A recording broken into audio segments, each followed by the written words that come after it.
McHugh, Secretary of the Guild of Music Supervisors, and we are here at the first annual State of Music and Media Conference brought on by the Guild of Music Supervisors and interviews sponsored by our friends at Grammy Pro. And I'm lucky enough to sit here with award-winning supervisors. Season Kent and Gabe Hilfer. Gabe Hilfer's won 2, Season Kent has won 1 and counting, and these people are killing it. So talk about your thoughts on the panel today, what you guys did. It was really great. We were actually the first panel. Ever. Ever. Oh my god. Woo! The inaugural panel. Yeah, okay. I like it. It was really, it was really great. I think the key things that was exciting on our side of it was having a moderator who is also a music supervisor, which I think really helps because, she knows the nuances of all the things we do. Yeah, it was Amanda. And, we also had a music editor on the panel, Dave, and Anton at Fox, which was great because hearing their perspective of what they expect from a music supervisor, I think was really helpful. So not only I think did the crowd get to hopefully took away a lot of things from us by what we were saying, but actually being a panelist, I felt like I Gabe, took what were some your things.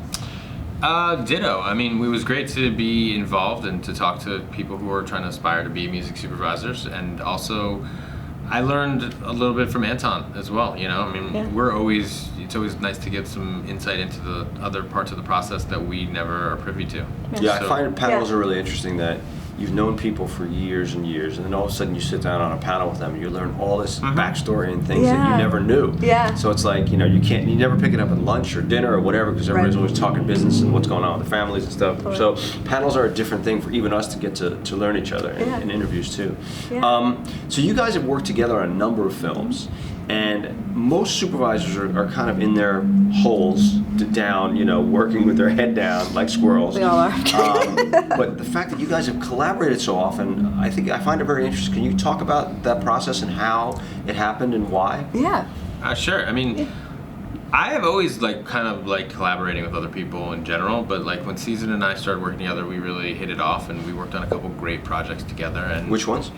The first one we did together, I think, was End of Watch, and a great Jake Gyllenhaal movie with David Ayer directing, and we had a great time. I mean, we ended up kind of finishing each other's sentences, and her strengths were my weaknesses, and vice versa. Yeah, totally. And we figured out a way to not double the amount of work for both of us, or not do the redundant amount of work. Right. So you worked well on how to divide it up. Exactly. Yeah. We both just naturally gravitated towards the areas of the project that the other one didn't. Yeah. So examples. Examples, Season, I think, is more hands-on with some of the composer choices, with David in that initial film. And I think that some of the on-cameras she definitely spearheaded. I think some of the source music and some of the sort of political meetings with the studio were things I naturally gravitated towards and got roped into without even trying. Yeah. And, So it was a nice division of labor. Yeah. So to speak. And then to the filmmakers, we're kind of we're such a united front. So if they call one of us, we both know what's going on with the project 100%. So Right, because that's the other part of the coin is to be able to make sure that the other one is up on what you're doing, so that if they're not available, you can cover that ground for exactly. them. Yeah. And I think and they're also the filmmakers are getting two instead of one, which I of think course. is, Who doesn't want that? Right. What are the other films you guys did together? We did Fury together. We did a television show Tyrant.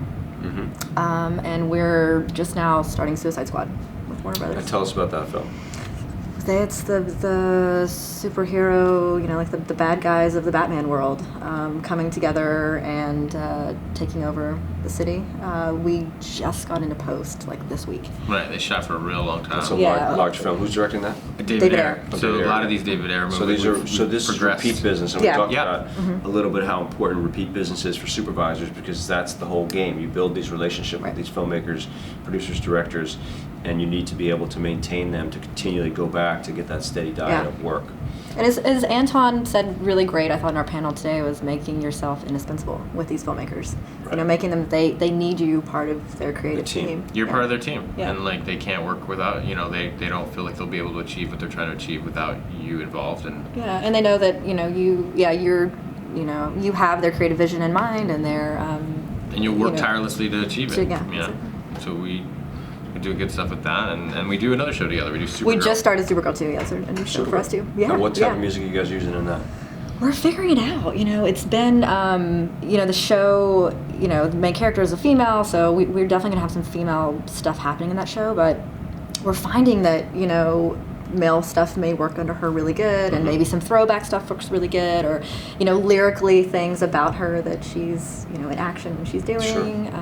Yeah, that one's really exciting, and it's about to start. So we're working on it now, but it's airing. In We're a few finding weeks, the sound and tone, but it's a good one. It's, you know, It sounds great. You guys are doing big stuff. It's great. So as this is an education event, we also want to talk about how you guys came up, and you obviously started working for our president, John Houlihan.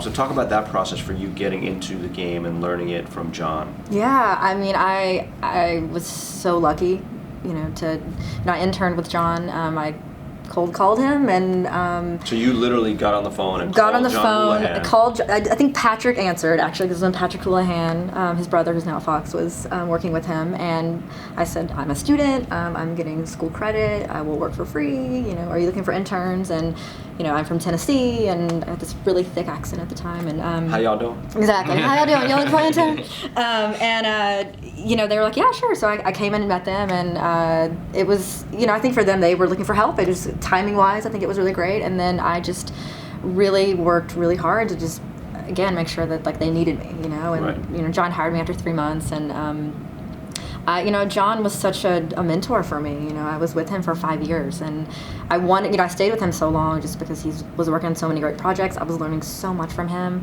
and you know, he really, like, took me in, and, like, you know, I was on set with him, and I was in meetings with him, and he really, you know, I wasn't just at the desk the whole time. He Right. really wanted to teach me the job. So you learned the importance of the on-camera and the importance of working with composers. Yep. Whereas Gabe, you came from more of a song background, right? You started in the clearance world and the supervision world. I did. I started a little later. I mean, I had worked in the music business for a while. And, What'd you do first? I worked at BMG in the marketing department right out of college, and then I got into artist management and was doing that, and then randomly fell backwards into supervision for reality shows in New York, like about 10, 11 years ago. And from there I crossed paths. Like, an old friend of mine that I grew up with had a record label, and I crossed paths through working with him with Jim Black in New York, and he showed me the ropes. I mean, not too dissimilar from what Caesar's talking about, but from a slightly different perspective. It was more of a clearance perspective with creative on top, and he showed me the ropes and taught me what music supervision was all about. And then a couple years later, I moved out to LA, And here you That's are. easy. Here we are. Two-time Yeah. winner. That's great. Yeah. Well, I thank you so much for your time. You guys are awesome, and Thank you so We'll much. be looking for some more statues maybe this year at the award show. oh yeah, that's Yeah. true. I think this year. Yeah, sure. Feeling good about this year? I'm I feeling wonder if we I have feel like like there's a chance. if you get like a hat trick 3, they got to shut you down. But then Evian would be kicked out. Everybody's got 3. Evian's got like 9. Like, he's competing against himself for the miniseries. That's true. He's killing it. I just saw Bessie Smith on the plane. He's amazing. What an unbelievable. I mean, he does all the musical ones, the intense ones. Yeah, Yeah. really intense. Bessie Smith was super intense. Anyway, Cool. thanks. Thanks, guys. Gabe Hilfer, Season Kid. Bye.